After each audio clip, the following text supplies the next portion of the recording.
বিসমিল্লাহির রহমানির রহিম। প্রিয় দর্শক, হযরতে ইব্রাহিম আলাইহিস সালাম তার শিশু সন্তান হযরতে ইসমাঈল আলাইহিস সালামকে কিভাবে কুরবানি দিয়েছিলেন আল্লাহর ওয়াস্তে, সেই ঘটনাটি কোরআনে কিভাবে উল্লেখিত আছে সেটি আমরা আলোচনা করব। তাহলে চলুন আমরা শুনে আসি কোরআনে কুরবানির ঐতিহাসিক ঘটনাটি কি ছিল। হযরতে ইব্রাহিম আলাইহিস সালামের দোয়ার ফসল হযরতে ইসমাঈল আলাইহিস সালাম, এটা আপনারা অবশ্যই জানেন। হযরতে ইব্রাহিম আলাইহিস সালাম তিনি আল্লাহর কাছে নেক সন্তানের দোয়া করেছিলেন।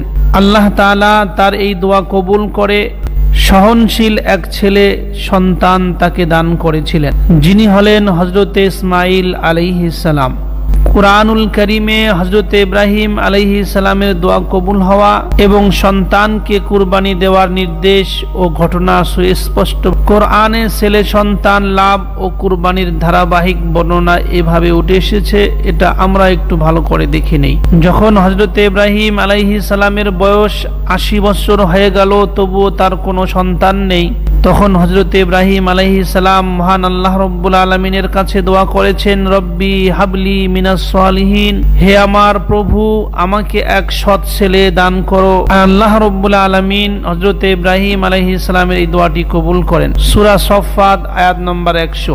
ফাবাশশারনাহু বিগুলামিন হালিম, আল্লাহ রাব্বুল আলামিন ইরশাদ করেছেন, সুতরাং আমি তাকে এক সহনশীল পুত্রের সুসংবাদ দান করলাম। সূরা সফফাত আয়াত নম্বর ১০১। আল্লাহ তাআলা কুরআনুল কারীমে হযরতে ইসমাঈল আলাইহিস সালামকে সহনশীল হিসাবে উল্লেখ করেন। সত্যিই হযরতে ইব্রাহিম আলাইহিস সালাম ছিলেন বড়ই সবরকারী, বড়ই সহনশীল, কেননা তিনি তার কাজে ও তার কথায় আল্লাহর দেওয়া বিশেষ গুণে নিজেকে রাঙ্গিয়ে তুলেছেন। সে ঘটনা উঠে এসেছে পবিত্র কোরআনে। ফালাম্মা বালাগা মাআহুস সাইয়া ক্বালা ইয়া বুনাইয়া ইন্নী আরা ফিল মানামি আন্নী আযবাহুকা ফানজুর মাযা তারা ক্বালা ইয়া আবাতি ফাআল মা তু'মার সাতাজিদুনি ইনশাআল্লাহু মিনাস সাবিরিন।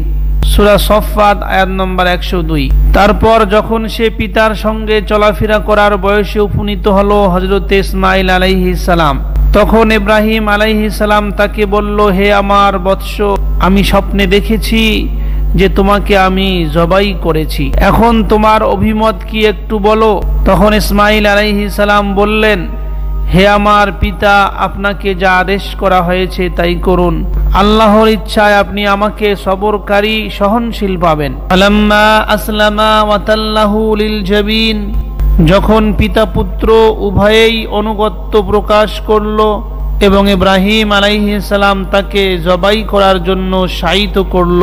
সূরা সফফাত আয়াত নম্বর ১০৩। ওয়া নাদাইনাহু আইয়া ইব্রাহিম, তখন আল্লাহ রাব্বুল আলামিন বললেন, আমি আমার ইব্রাহিমকে ডেকে বললাম, হে ইব্রাহিম, কদ সাদাকতার রুইয়া ইন্না কাযালিকা নাজজিল মুহসিনিন, তুমি তো স্বপ্নকে সত্যে পরিণত করে দেখালে, আমি এভাবেই সৎ কর্মীদেরকে প্রতিদান দিয়ে থাকি। সূরা সফফাত আয়াত নম্বর ১০৫। আল্লাহ তাআলা কর্তৃক কুরবানির এই নির্দেশ ছিল হযরত ইব্রাহিম আলাইহিস সালামের জন্য তার নৈকট্যের অর্জনের এক মহা পরীক্ষা। আল্লাহ তাআলা বলেন, ইন্না হাযা লাহুল বালাউল মুবিন, নিশ্চয়ই এটা এক সুস্পষ্ট পরীক্ষা। সূরা সফফাত আয়াত নম্বর ১০৬। কুরবানির পশু মহান আল্লাহর অপূর্ব দান। হযরত ইসমাঈল আলাইহিস সালামের পরিবর্তে তিনি জবাই করার জন্য তৎক্ষণিক এক জন্তু পাঠিয়ে তা জবাই করার ব্যবস্থা করেন। আল্লাহ তাআলা ঘোষণা করেন, ওয়াফাদাইনাহু বিযিবহিন আযীম, আমি তার অর্থাৎ ইসমাঈল আলাইহিস সালামের পরিবর্তে দিলাম জবাই করার জন্য এক মহান জন্তু। সূরা সফফাত আয়াত নম্বর ১০৭। এরপর হযরতে ইব্রাহিম আলাইহিস সালামের প্রতি শান্তি বর্ষণ হইল। ওয়া তারাকনা আলাইহি ফিল আখিরিন সালামুন আলা ইব্রাহিম কাযালিকা নাজজিল মুহসিনিন, আমি তার জন্য এই বিষয়টি পরবর্তীদের মধ্যে রেখে দিয়েছি যে ইব্রাহিমের প্রতি সালাম বর্ষিত হোক, এমনি ভাবে আমি সৎকর্মীদেরকে প্রতিদান দিয়ে থাকি। সূরা সফফাত আয়াত নম্বর ১০৮ থেকে ১১০। সুতরাং মুমিন মুসলমানদের কুরবানি হবে শুধু আল্লাহর জন্যই। এটি তাকওয়া সমৃদ্ধ অনন্য ইবাদত। পরিশুদ্ধ নিয়ত ছাড়া মানুষের এ কুরবানি গ্রহণযোগ্য হবে না। কেননা কুরবানির পশু, রক্ত, গোশত কোনো কিছুই মহান আল্লাহর কাছে পৌঁছে না। মহান আল্লাহ রাব্বুল আলামিন বলেন, লা ইয়ানালাল্লাহু লুহুমুহা ওয়ালা দিমাউহা ওয়ালাকিন ইয়ানালুহুত তাকওয়া মিনকুম কাযালিকা সাখখারাহা লাকুম লিতুকাব্বিরুল্লাহ আলা মা হাদাকুম ওয়া বাশশিরিল মুহসিনিন। এগুলোর গোশত ও রক্ত আল্লাহর কাছে পৌঁছে না, কিন্তু পৌঁছে তার কাছে তোমাদের মনের তাকওয়া। এমনিভাবে তিনি এগুলোকে তোমাদের বশ করে দিয়েছেন যাতে তোমরা আল্লাহর মহত্ব ঘোষণা করো, এ কারণে যে তিনি তোমাদের পথ প্রদর্শন করেছেন। সুতরাং সৎকর্মীশীলদের সুসংবাদ শুনিয়ে দিন। সূরা হজ আয়াত নম্বর 37। আল্লাহ তাআলা মুসলিম উম্মাহকে তাকওয়া প্রদর্শনে কুরবানি করার তৌফিক দান করুন। কুরবানির মাধ্যমে প্রত্যেককে সহনশীল হওয়ার তৌফিক দান করুক।